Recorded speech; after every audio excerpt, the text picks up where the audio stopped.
Okay, so here's a fun way to create a harmonized vocal. As you guys could see that I was using Melodyne a lot because we can go in and grab the original vocal and kind of create, different harmonies, go way up in pitch, way down, etc., and create essentially the harmony track that she already sung. We could technically do in Melodyne, but there's also a really fun way to take your chords, just as if you were to work with a vocoder. If you guys are unfamiliar with vocoders, there's tons of videos about it. We have a bunch listed also, but I'm not going to use a vocoder today. I'm going to use an actual harmony engine. If anyone's seen my videos in the past, I love using harmony engine, but essentially what it does is grab your MIDI keys that we're using with our piano.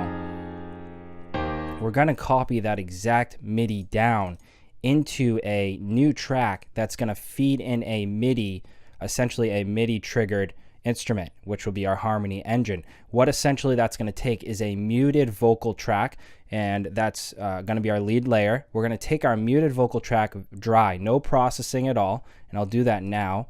This is our tuned one we want to use from Melodyne. Let's copy that down, and I'll actually bring it down to the bottom so we're not getting a little too confused here. Again, dry layer. This has no processing on it, so if I kind of open this up, mute this back on, we should be back to square one. I can't keep lying to. This is a crucial step. I know I sound like a broken record. I want to point it out. Do not have any processing as far as wet, reverbs, delays, etc. It's going to essentially take all that processing and try to feed it through Harmony Engine, and you're going to get all these wacky off tones, and it's not going to sound, like we want, clean and nice harmonized. So make sure there's no processing. So again, this is our dry layer. We can just name that, let's just name that input vocal, because what we're going to do is drive this into our harmony engine. So let's create a new instrument track, and again we're going to copy that MIDI down. So we're going to use the same exact chords.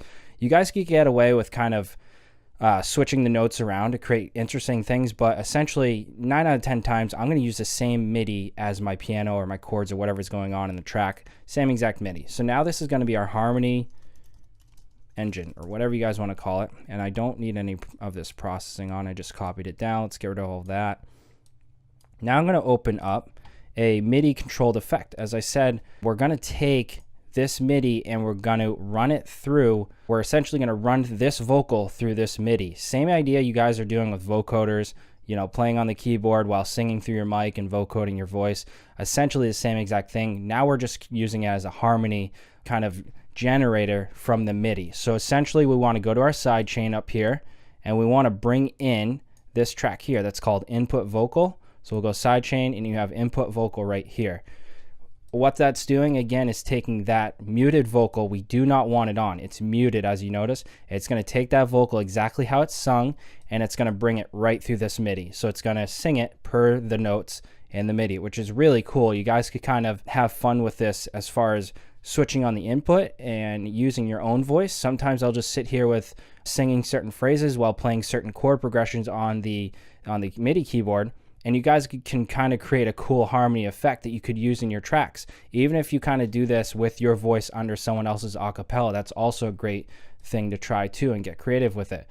So now you guys can see here, if anyone's unfamiliar with this, we're having 4 separate sections divided up from that harmony. This one here is our input section. That's going to be the exact dry vocal coming in. We do not want to hear that. So first step is to shut that off. We don't want another vocal coming through because we already have our main lead up here. We again just don't need it. It's going to double up. So make sure you guys mute that out.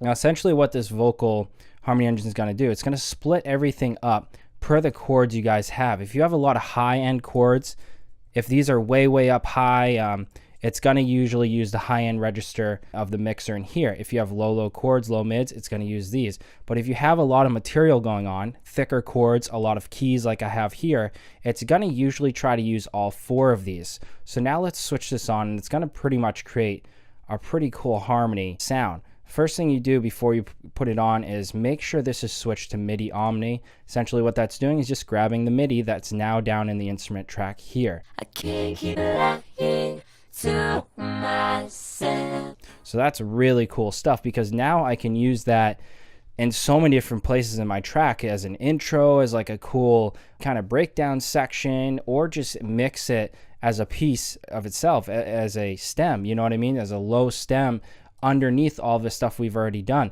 Now, sometimes you might not need this in your track, guys. Don't think you need to do this all the time. I love playing with it in a lot of my vocal tracks. I've been doing a lot of vocals this year, and I love doing that because it's a little bit of a unique flair that you can do that not everyone else is doing. So mix wise, let's dial this in underneath our main lead on top of all this other stuff, because we do have a lot going on, so we got to mix this correctly. I can't keep lying to myself. I don't want you, I need you. Now you guys could hear it's a little bit wacky sometimes on the high notes. This is where you're going to have to experiment with the chords and the MIDI. Sometimes I'd actually say like 9 out of 10 times I have to go in and kind of mess around with the MIDI, because sometimes higher notes, it kind of gives like a wacky sound to the harmony, the harmonizer, because she's singing so high that the harmony really tries to glide it up to it. It can get a little bit of an off balance sound. I don't want you. That's kind of cool, but you can get away with muting that also. I don't want you. And keep it kind of nice and flat there as a harmony. So make sure sometimes you're checking your MIDI. There could be a couple notes throwing it off. I can't keep lying to myself. I don't want you, I need you, nobody else. So you guys can hear this is pretty much a wide layer. Overall, it has a lot of width to it, because if you go back into Harmony Engine, look at right down here, it actually pans it for you. These are my two high end, they're full hard left and right. These are my mids, they're kind of off a little bit. So sometimes you guys are gonna have to mess with your stereo imaging of your vocal, because remember, we just put our two layers up here, hard left and hard right. I can't keep lying. So we don't want too much masking of the sound. We don't want too much going on in the left and right. We want to kind of balance them out throughout, pretty much 100% 180. We want to kind of find each spot where those layers should sit. So I'm going to actually straighten these out a little bit, and I'm actually going to bring everything a little bit closer to mono, you could say. I wanted a little more center because I already have that wide layer. I can't keep lying to myself. I don't want you, I need you, nobody else. And I do not want any, bus sending. You guys can kind of fool around with it. Sure, I'm not telling you it can't be done, but with these style harmony layers, and if I were to do harmony layers inside Melodyne, I'm not applying a lot of, processing, reverb, delay, etc., saturation, all that stuff, because I already have that on my main lead. I don't need to keep doubling everything up, because essentially that will start creating a lot of muddiness and masking inside your mix. And now you got to remember, we're going to have another 100 stems in our track with our instrumentals that now are going to be fighting to basically survive with everything else going on. So remember to keep that in mind. Let's keep our harmony really dry in the mix. I can't keep lying to myself. I don't want you, I need you, nobody else. And I'm just going to throw Paul Tech on there, give a touch more warmth. You can feel the mids.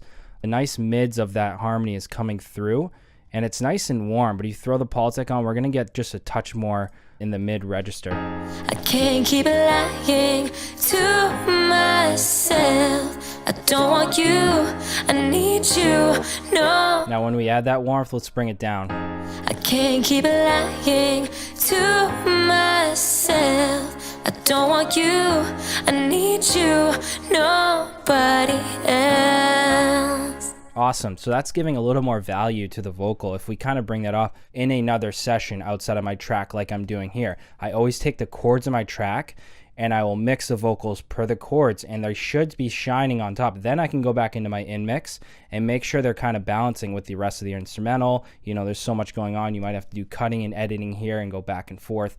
It can get pretty chaotic. So really take your time with the mixing, guys.